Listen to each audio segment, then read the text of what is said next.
जीवन का महत्व। एक छोटे से गांव में एक बच्चा अरुण अपनी माँ और दादी के साथ रहता था। अरुण का मन हमेशा उदास रहता क्योंकि वह सोचता था कि उसका जीवन बेकार है। उसे लगता था कि उसकी कोई खासियत नहीं है और वह हमेशा दूसरों की तुलना में खुद को कम आंकता था। एक दिन उसकी दादी ने उसे बुलाया और कहा, अरुण, मैं तुम्हें एक कहानी सुनाना चाहती हूँ। दादी ने अपनी कहानी शुरू की। बहुत समय पहले एक राजा था जो अपने राज्य में खुशियां वापस लाना चाहता था। उसने अपने राज्य के सबसे बुद्धिमान आदमी को बुलाया और पूछा, क्या जीवन का महत्व है? बुद्धिमान आदमी ने मुस्कुराते हुए राजा को एक छोटा सा पत्थर दिया और कहा, इसका उत्तर इसे ढूंढते हुए मिलेगा। इसे लेकर जाओ और हर जगह इसे बेचने की कोशिश करो, लेकिन इसे बेचना मत। बस देखो कि लोग इसके लिए क्या कीमत देने को तैयार हैं। अरुण कहानी में खो गया।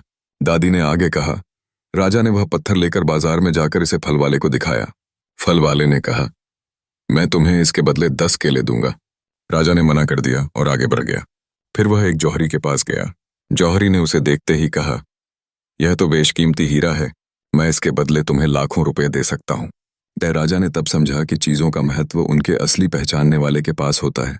दादी ने अरुण की ओर देखकर कहा, बेटा, हम सब उसी हीरे की तरह हैं।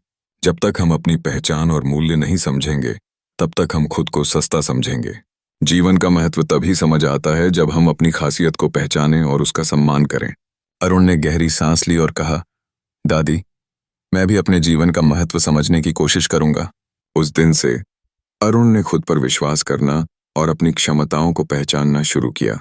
वह समझ गया कि जीवन हर दिन हमें कुछ नया सिखाने के लिए है और हर किसी का जीवन खास है।